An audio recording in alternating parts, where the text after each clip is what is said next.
আমরা আজকে যেটা নিয়ে আলোচনা করব সেটা হচ্ছে ভারসাম্য বা কাম্য বিনিয়োগ স্তর। এটা একটা সালের কোশ্চেন, তো বই দেখে কঠিন লাগতে পারে। আমরা একদমই সহজ করে সহজ ভাষায় শিখব, কোনো কিছু বেশি পেঁচাবো না আসলে বিষয়টা। তো দেখো, এমইসি এবং এমইআই এই জিনিসটা কি, পুনরূপ কি, এই বিষয়টা আমরা আগে আলোচনা করেছিলাম। তো এমইসি হচ্ছে মূলধনের প্রান্তিক দক্ষতা। এমইসি হচ্ছে মূলধনের প্রান্তিক কি পড়েছিলাম আমরা, দক্ষতা। এবং এমইআই আমরা কি পড়েছিলাম, MEI marginal efficiency of investment, এটা হচ্ছে বিনিয়োগের প্রান্তিক দক্ষতা, বিনিয়োগের প্রান্তিক দক্ষতা। তাহলে এমইসি হচ্ছে মূলধনের প্রান্তিক দক্ষতা, এম হচ্ছে মূলধন, মানে আমরা আমাদের কাছে মূলধনভাবে সাধারণভাবে আমরা চিন্তা করব অর্থ, টাকা পয়সা মূলধন, আর বিনিয়োগ মানে আমি সেই অর্থটা কোথায় কাজে লাগাবো সেটা। তো এমইসি হচ্ছে মূলধনের প্রান্তিক দক্ষতা, এমইআই হচ্ছে বিনিয়োগের প্রান্তিক দক্ষতা। তো এইটুকুতে কোনো ঝামেলা নাই। তো বলছে যে ভারসাম্য কোথায় অর্জন করবে। তো দেখো, কোথায় অর্জন করবে এটা হচ্ছে দুটি বিষয়ের উপর নির্ভর করে, যে বিনিয়োগটা কোথায় মানে স্থিতিশীল হবে।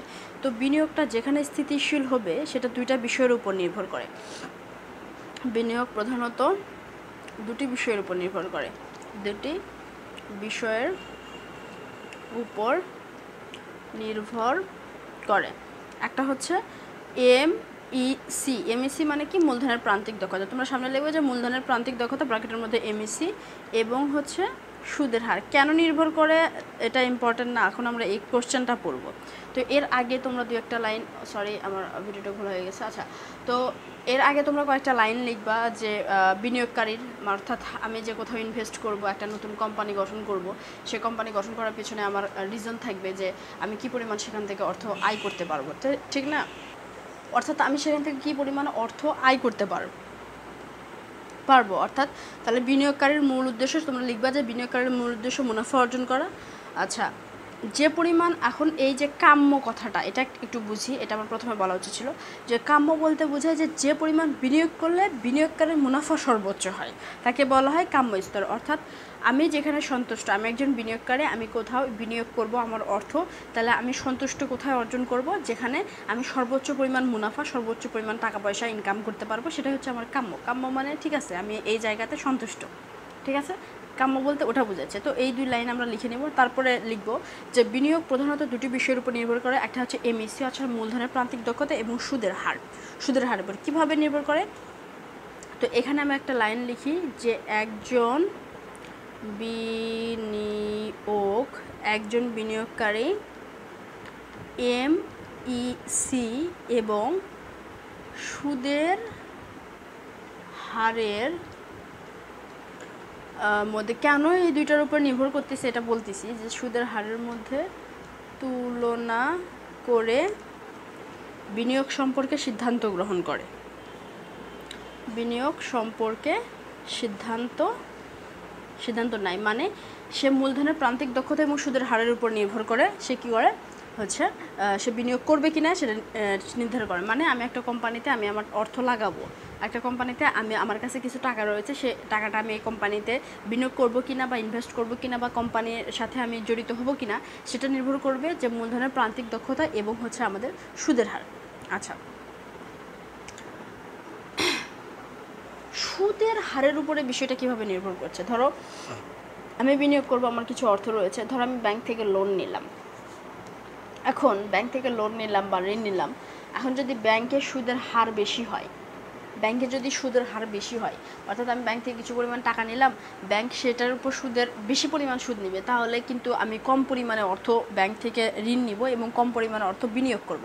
আর যদি ব্যাংক আমাকে সুদের হার কমে দেয়, ঠিক আছে, তুমি 1 লাখে আমাকে ধরো 5,000 টাকা দিতে হয়, আমাকে বললো ঠিক আছে তুমি 1 লাখে আমাকে 2,000 টাকা দিতে হবে, অর্থাৎ সুদের হার কমে গেল, তখন আমি কি করব, ঠিক আছে, তখন আমি কি করব, বলবো যে আমাকে আরও 1 লাখ টাকা দেন, আমি এই 2 লাখ টাকা একসাথে মিললে আমি কোনো হচ্ছে কোম্পানিতে ইনভেস্ট করে দিব, বিনিয়োগ করব, কারণ সুদের হার হচ্ছে কম।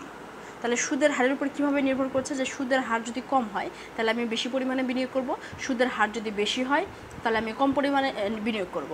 আর এমইসি এবং সুদের হার যদি সমান হয় তাহলে কী হবে, সেটা হবে ভারসাম্য নিয়োগ স্তর।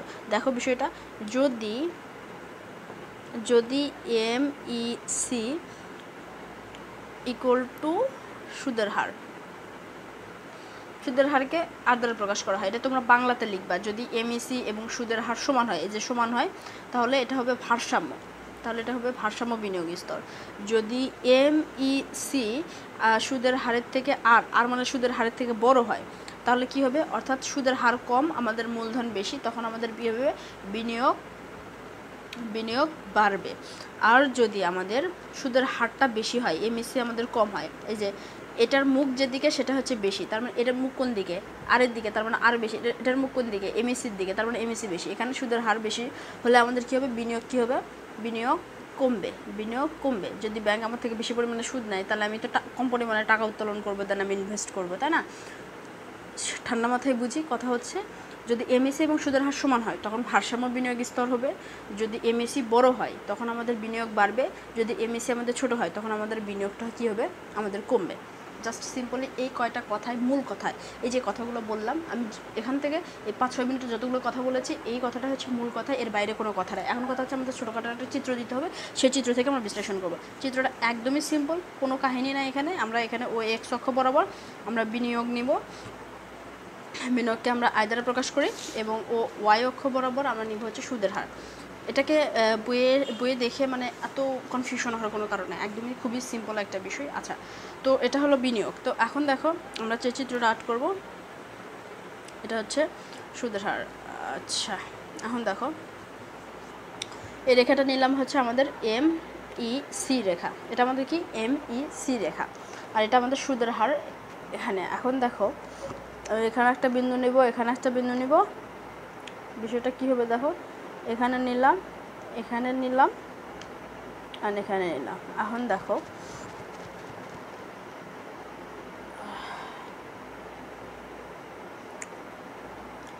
এই যে এই বিন্দুতে দেখো, এখানে এমইসি এবং এমইসি রেখা আর বিন্দুতে ছেদ করেছে, যে এই রেখাটা দেখতে পাচ্ছ, এই বিন্দুতে কি হয়েছে, অর্থাৎ আমার যে চিত্রটা এরকম নেই, তাহলে এই বিন্দুতে এমইসি রেখা, এই যেটা হচ্ছে এমইসি রেখা আর বিন্দুকে এই বিন্দুতে ছেদ করেছে, তার মানে এই যে বিন্দুটা, এই বিন্দুটার নাম দিলাম আমরা ই নট। এই বিন্দুতে MEC equal to R, MEC equal to R, অর্থাৎ ই নট বিন্দুতে ভারসাম্য হয়েছে, অর্থাৎ এমইসি রেখা আর বিন্দুকে ছেদ করেছে, এমইসি রেখা আর বিন্দুকে ছেদ করেছে, তার মানে এটা হচ্ছে আমাদের ভারসাম্য বিনিয়োগ স্তর। এটা যদি ভারসাম্য বিনিয়োগ স্তর হয়, এখানে তাহলে কি হবে, এই জায়গাটাতে আমরা দেখাই যে এমইসি গ্রেটার দেন আর হবে, এবং এই বিন্দুতে কি হবে, এই যে এই বিন্দুতে এটা আমরা দেখালাম, এটা হবে এমইসি লেস দেন আর হবে। আর কিচ্ছু নাই এখানে, তোমরা জাস্ট খালি বলবা ও এক্স অক্ষে বিনিয়োগ, ও একে আর নেওয়া হয়েছে, সুদের হার নেওয়া হয়েছে। তারপরে এখানে বলবো যে এমইসি বলতে মূলধনের প্রান্তিক দক্ষতা আমাদেরকে এখানে বোঝানো হয়েছে। ই বিন্দুতে MEC Rekha equal to R, অর্থাৎ ই বিন্দুতে এমইসি রেখা আর বিন্দুতে মানে কি হয়, ই নট বিন্দুতে ছেদ করেছে, তো এখানে হচ্ছে ভারসাম্য অর্জন করা হয়েছে। তারপরে এখানে এই বিন্দু, এখানে নাম দিলা হলো ই টু বিন্দু, ই টু বিন্দুতে এমইসি গ্রেটার দেন আর, এখানে নাম দিলা ই ওয়ান বিন্দুতে হলো এটা, এখানে নাম দাও। তেমন কিছু না, এটা তো বইয়ের জাস্ট একটু দেখে নাও, হয়ে যাবে। এটা I1 দিই, এটা I1, এটা I2।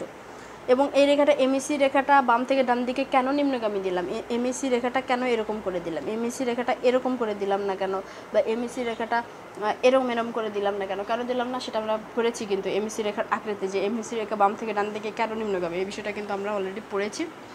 তো এটা নিয়ে আমরা কোনো বাজাবাজি করব না, আমরা এটা পড়েছি, সুতরাং এখানে আর কোনো কিছু নাই। তাহলে মূল কথা হচ্ছে এই যে এই কয়টা, আর আমি এখানে যা বলেছি এইটুকু তোমরা, আমি যতটুকু বলেছি তোমরা নোট করো, বইয়ে দেখো, নোট করো। আমার কথা হলো নোট করে বই খুলে দেখো 100% মিলবে, 100% তোমরা মিল পাবা। এবং এই কথাটা আমি মানে এমনি বলছি না, আমি জানি আমি কতটুকু পড়াই আর কি পড়াই।